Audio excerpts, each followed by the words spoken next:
የአንድሪው ህይወት ምስቅልቅል ያለ ነበር። ቀን ቀን በትምህርት ቤቱ ተማሪዎች ሲደበደብ፣ ማታ ማታ ደግሞ ቤት ልክ እንደገባ አባቱ ይደበድበው ነበር። እዚህ ምድር ላይ ያለችውና ለሱ የምትጨነቅለት እናቱ ብቻ የነበረች ቢሆንም ነገር ግን አሁን ላይ እሷ በጣም ስለታመመች ለሱ መቆም አትችልም። ከዚህ ህይወት በጣም ነው ለማምለጥ የሚፈልገው። ፊልም መስራትን በጣም ስለሚወድ ቤት ውስጥ ካሜራ እየከፈተ ራሱን ለመቅረጽ ይሞክራል። ነገር ግን ሰካራም አባቱ በጣም መጥፎ ነገሮችን ስለሚናገረው ህልሙ ቀስ በቀስ እያለ እየደበዘዘ ይመጣል። ህይወቱ ለዘላለም እንደዚህ ሆኖ የሚቆይ ነበር የሚመስለው። ነገር ግን ከዝኑ የሆነ ቦታ ላሳየ ሂልና በጣም እንግዳ ወደሚመስል አንድ ዋሻ ይወስደዋል። ልክ ውስጥ እንደገቡ በጣም የሚያብረቀርቅ ክሪስታል ያገኛሉ። ልክ እሱንም እንደነኩት ከአፍንጫቸው ከሁለቱም ደም ይፈስ ጀመር። ያ እንደተፈጠረ ታዲያ ወዲያው ነበር ራሳቸውን ስተው የወደቁት። በቀጣይ ቀን ራሳቸውን ከሳቱበት በሚነቁበት ጊዜ በጣም ደስተኞች ሆነው ምን እንደተፈጠረ ራሱ ሳያውቁ በሆኑ ባልሆኑ ዝም ብለው ይስቃሉ። የአንድሪውን ካሜራ ይከፍቱና ፊት ለፊቱ ቆመው ከዝኑ አንድሪው ላይ በኃይለኛ ኳስ ይወረውርበታል። ኳሱ ተሽከርክሮ ወደ አንድሪው ከደረሰ በኋላ በሚያስደነግጥ ሁኔታ አየር ላይ ደርቆ ይቀራል። በዚህም ሰዓት እዛ ውሻ ውስጥ ገብተው በነበረበት ጊዜና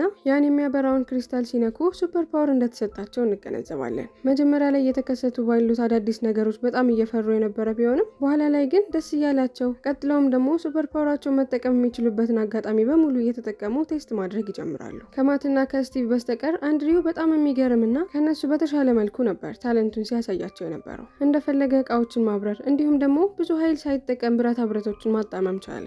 እየተፈጠረው ስላለው ነገር ምላሽ ማግኘት ፈልገው ስለነበር ወደ ዋሻው በሚመለሱበት ጊዜ ነገር ግን ቦታው በፖሊሶች ተከቦና ዋሻውን ደግሞ ሙሉ ለሙሉ በአፈር ሞልተውት ነበር። በዚህ ጊዜ መልሱንም ባናገኘው ምንም አይነት ችግር የለውም፣ ሱፐር ፓወራችንን እያጣጣምን መኖር ነው ሲሉ ለራሳቸው ይወስናሉ። ከዛ በኋላ ሰዎችን አይጎዳም ብለው የሚያስቡትን ፕራንኮች በሙሉ ሰዎች ላይ መሞከር ይጀምራሉ። የትምህርት ቤታቸውን ሴት ተማሪዎች ቀሚስ መግለብ፣ ስቶር ውስጥ አሻንጉሊት ሊገዙ የመጡ ህጻናቶችን አሻንጉሊቱን እያንቀሳቀሱ ማስፈራራት፣ እንዲሁም ደግሞ አስተማሪዋ መኪናዋን አቁማ ወደ ውስጥ ስትገባና ከገባችበት እስከምትወጣ ደግሞ መኪናዋ ቆሞበት የነበረውን ቦታ ይቀያይሩባት ነበር። ሱፐር ፓወራቸውን ከመጠን በላይ በሚጠቀሙበት ጊዜ ከአፍንጫቸው ደም መፍሰስ ቢጀምርም ነገር ግን ደጋግሞ ስፖርት በመስራት ጡንቻ እንደሚጠነክረው ሁሉ ሱፐር ፓወራቸውንም ደጋግሞ በማለማመድ አቅሙን ማሳደግ እንደሚችሉ ተገንዝበዋል። አንድ ቀን ታዲያ በመኪና ውስጥ እየነዱና ፍልቅልቅ እያሉ ስለ ወደፊት ህይወታቸው እያወሩ እያለ ከኋላ እየነዳ ሲመጣ የነበረ አንድ የተናደደ ሹፌር በኃይለኛው ፒፕ ያደርግባቸዋል። ከኋላ የተቀመጠው አንድሪው ታዲያ እየቀለደ እጁን ወደ ጎን በሚያደርግበት ጊዜ መኪናውም እጁን ተከትሎ በመሄድ አስፓልቱን ያልፍና ከአስፓልቱ ዳር ወደ ነበረ ወንዝ ይገባል። አንድሪው በጣም ተደናግጦ አሁን ላይ ሱፐር ፓወሩን ተጠቅሞ የወደቀውን መኪና መልሶ ሊያነሳ የፈለገ ቢሆንም ነገር ግን ጓደኞቹ መኪናው ሲወድቅ ከደረሰበት አደጋ በላይ አንተ ስታነሳው ሊወድም ይችላል በማለት ያስቆሙታል። ስቲቭ እየበረረ ወደ ውስጥ ከገባ በኋላ መኪና ውስጥ ራሱን ስቶ የነበረውን ሹፌር ተሸክሞ ያወጣዋል። ወዲያው ካወጡት በኋላ ወደ ፖሊስ ይደውሉና ፖሊሶቹ መጥተው ስለተፈጠረው ነገር ለማጣራት ሲሞክሩ እዛ ቦታ ላይ የተደቀነ ምንም አይነት የደህንነት ካሜራ ስላልነበር ምንም ነገር ማግኘት አልቻሉ። ነገር ግን ይሄ አደጋ ከተፈጠረ በኋላ ማት ወደ ራሱ ተመልሶ ሱፐር ፓወራቸውን ሲጠቀሙ ጠንቃቃ መሆን እንዳለባቸው ሁለቱን ይመክራቸው ጀመር። በዚህም ዙሪያ ለትንሽ ጊዜ ከተጨቃጨቁ በኋላ ማት ህግ ያወጣል። ከዚህ በኋላ ሱፐር ፓወራችንን በፍጹም ህይወት ባለው ነገር ላይ አንጠቀመውን በማለት ነገራቸው። አንድሪው ማት ባለው ነገር በፍጹም መስማማት አልፈለገም ነበር። ነገር ግን ከጎኑ ማንም ባልነበረ ብቸኛ በነበረ ጊዜ የሚጨነቅለት ብቸኛ ሰው እሱ ስለነበር እሱ ያለውን ነገር እምቢ ማለት አልቻለም። ያጠፋውን ጥፋት አጥፍቻለሁ ብሎ ካመናቸው በኋላ ምን ያክል ከልቡ እንደተጸጸተ ለማሳየት በመኪና እየነዳ ወደ አንድ ባዶ የሆነ ቦታ ይወስደዋል። ማት ለምን ወደዚህ አንድሪው እንዳመጣው ምንም የገባው ነገር አልነበረም። ለምንድነው ወደዚህ ያመጣኸኝ ብሎ ሲጠይቀው ቀና ብለ ወደ ላይ ተመልከት ይለዋል። ልክ ቀና ብሎ ሲመለከት ስቲቭ አየር ላይ እየበረረ ነበር። ሱፐር ፓወራቸውን ራሳቸው እንደዚህ አሰልጥነው ለዚህ ደረጃ እንደርሳለን ብለው አንዳቸው ማስበው ያውቁም ነበር። አንድሪው መጠቀም ያለባቸውን ቴክኒክ አንድ በአንድ እያደረገ ሲሞክረው ቀስ እያለ ወደ ሰማይ እየተንሳፈፈ ይበር ጀመር። አንድሪው በደንብ አድርጎም ካስለማመዳቸው በኋላ ሶስቱ አንድ ላይ ሆነው ከደመና በላይ መብረር ይጀምራሉ። ከደመና በላይ የነበረው ቴምፕሬቸር እና አየሩ በጣም ጠንከር ያለ የነበረ ቢሆንም ነገር ግን ቴሌካይኔቲክ ፎርሳቸውን ተጠቅመው ያለምንም ችግር የባስ ብሎ ደግሞ ከደመና በላይ ኳስ ይጫወቱ ጀመር። አንድሪው ወዲያው ኃይለኛ የሆነ ድምጽ ከጎን ሲመጣ ተሰማው። ገና ምንድነው ብለው አስበው ሳይጨርሱ በጣም ትልቅ የሆነ አይሮፕላን ይመጣባቸዋል። ስቲቭን ታዲያ ማዕበሉ በኃይለኛ ሁኔታ ነክቶት ስለነበር ራሱን ስቶ ወደ መሬት መውረድ ይጀምራል። ነገር ግን ደስ በሚል ሁኔታ አንድሪው ወደ ስቲቭ በሮ ይሄድና አቅፎት በሰላም መሬት ላይ እንዲወርድ ያደርገዋል። በተፈጠረው ነገር ሁሉም ተደናግጠው የነበረ ቢሆንም ነገር ግን አሁን ላይ ከፍርሃት በላይ ደስታ ነበር ሲሰማቸው የነበረ።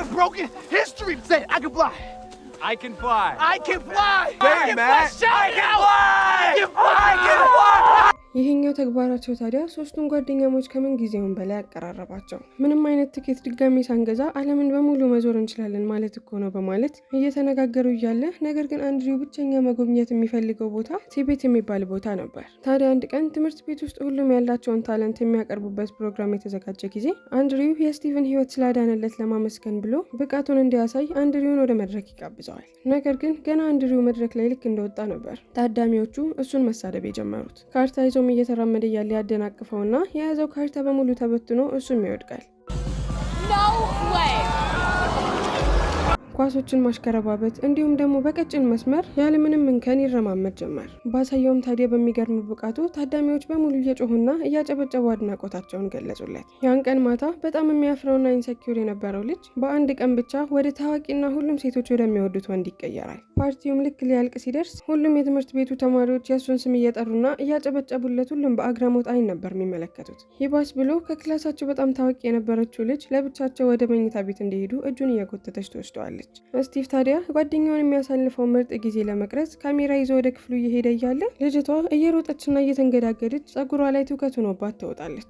አሁንም ከረጅም ጊዜ በኋላ የተፈጠረለትን አንድ ጥሩ ነገር አበላሽቶት ነበር። ስቲቭ ስለ ጓደኛው ተጨንቆ ምን ተፈጠረ እያለ ሊጠይቀው ቢመጣም ነገር ግን አንድሪው እንደ ሌሎቹ ክላስሜቶቹ ስቲቭን ቢሆን እሱ ላይ ያሾፈበት መስሎት ስለነበር ውጣልኝ ከዚህ እያለ ይጮህበታል። በተፈጠረው ነገር በጣም ተከፍቶ ከክፍሉ አይወጣም ነበር። እንደዚህ አይነት ሱፐር ፓወሮችን ካገኘው በኋላ ራሱ ለምንድን ነው ሰዎች እንደ ሰው ትሪት የማያደርጉት? ግራ በመጋባትና በመበሳጨት የተቀላቀለ ስሜት ከዳመና በላይ ለብቻው ይሰቀላል። በተመሳሳይ ሰዓት ደግሞ ማትና ስቲቭ ቤታቸው ውስጥ ብቻቸውን ሆነው ከአፍንጫቸው ኃይለኛ የሆነ ደም ይፈሳል። በዚህም ጊዜ አንድሪው ችግር ውስጥ ነው በማለት ስቲቭ ወደ አንድሪው በመምጣት ምን እያደረገ እንደሆነ ይጠይቀዋል። ነገር ግን አንድሪው ምን እያደረገ እንደሆነና ስላለበት ሁኔታ ከማናቸውም ጋር ማውራት ስላልፈለገ ዞር እንዲልለት በተደጋጋሚ ይነግረዋል። ነገር ግን ስቲቭ ስለ አንድሪው በጣም ተጨንቆ ስለነበርና ከዚህ ቦታ አብረን ካልሆነ ዞር አንልም በሚለው ጊዜ በጣም ይበሳጭና አንድሪው ኃይለኛ የሆነ መብረቅ አስነስቶ የገዛ ጓደኛውን ይገድለዋል። የጓደኛው የለቅሶ ስነ ስርዓት ላይ ታዲያ ማት አንድሪውን ለመሞቱ ምክንያት አንተ ነህ አይደል እያለ ያፋጥጠው ጀመር። ነገር ግን አንድሪው ማት አብረው እንዳልነበሩና ስለሞቱም የሚያውቀው ነገር እንደሌለ ሙሉ ለሙሉ ይክዳል። በኋላ ላይ ግን ማንም በሌለበት ጊዜ ለብቻው የጓደኛው መቃብር ጋር ይመጣና እያለቀሰ ይቅርታ አድርግልኝ እያለ ይማጸነዋል። አንድሪው ወደ ቤት ሲመለስ እናቱ ያለችበት ሁኔታ በጣም እንደተባባሰና ሕክምናውን ደግሞ ለማግኘት ምንም አይነት ገንዘብ ስለሌላቸው አባትየው ደግሞ ወደ ልጁ ክፍል በመግባት እቃዎችን ይፈላልግ ጀመር። ወዲያው አንድሪው የገዛውን $500 የሚያወጣውን ካሜራ ያገኘዋል። አሁን የገባንበት ድህነት እናትህም ቢሆን ታማ በፍጹም መዳን የማትችለው በአንተ ምክንያት ነው።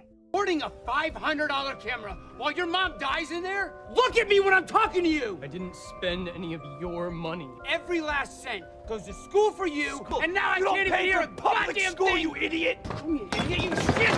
አባቱ ታዲያ እንደለመደው ልጁን ሊደበድበው በሚነሳበት ጊዜ ልጁ አሁንም አስበቃኝ ይልና አባቱን በቀላሉ አንስቶ ከመሬት ጋር ያጋጨዋል። በጣም ተናዶም ሊገለው እየተራመደ ነበር ወደሱ የመጣው። ነገር ግን በመጨረሻም ሰብአዊነት ስሜት ይሰማውና ሳይሞት እዛ በወደቀበት ትቶት ይሄዳል። ነገር ግን ከዚች ቅጽበት በኋላ ማንም ሰው እኔን የበታች አድርጎ ማየት አይችልም በማለት ለራሱ ቃል ገባ።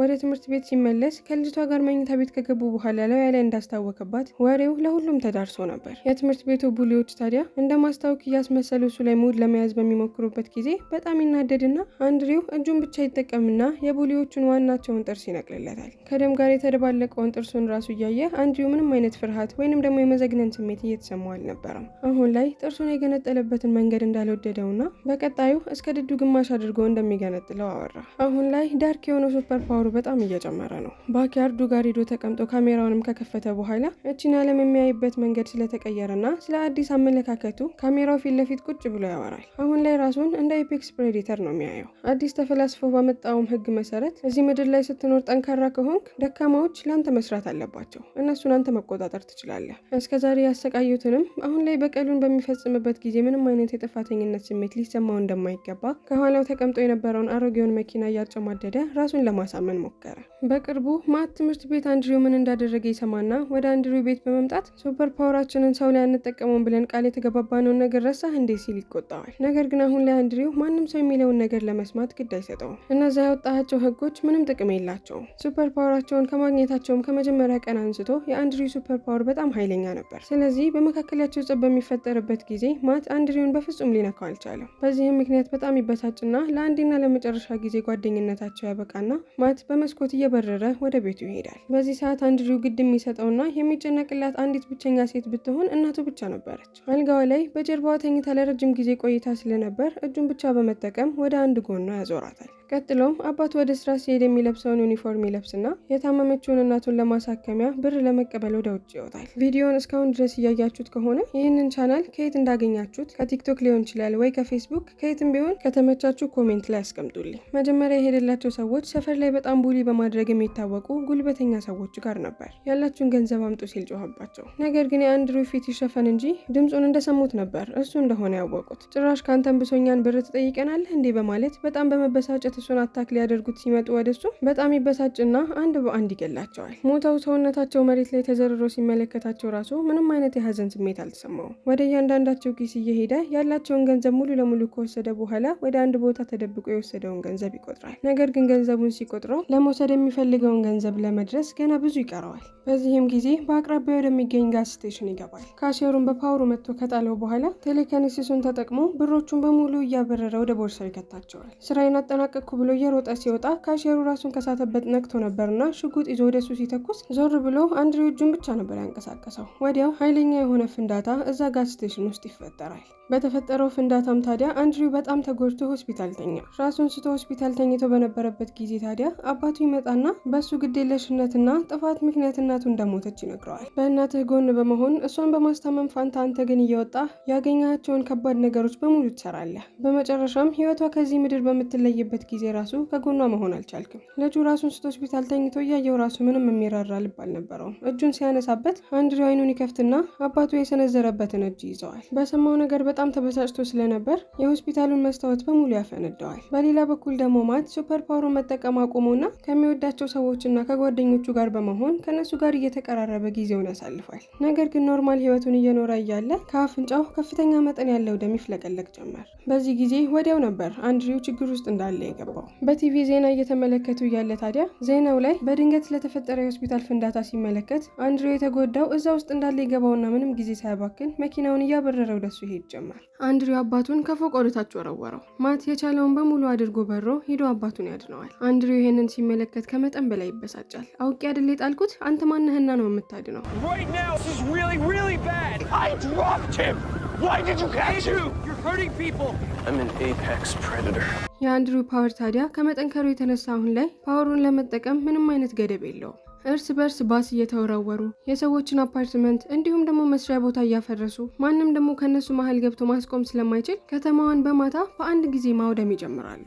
ፖሊሶች በመኪናቸው እንዲሁም ደግሞ በሄሊኮፕተር ሆነው ምንም የማድረግ አቅም ስላልነበራቸው ቁጭ ብለው ከማየት ውጪ ምንም አማራጭ አልነበራቸውም። አሁን ላይ ማት አቅሙም እየደከመ ስለነበር አንድሪውን እባክህን እያለ ይማጸነዋል። በአካባቢው ከበውት የነበሩትም ወታደሮች ያለማቆም ሽጉጣቸውን በሚተኩሱበት ጊዜ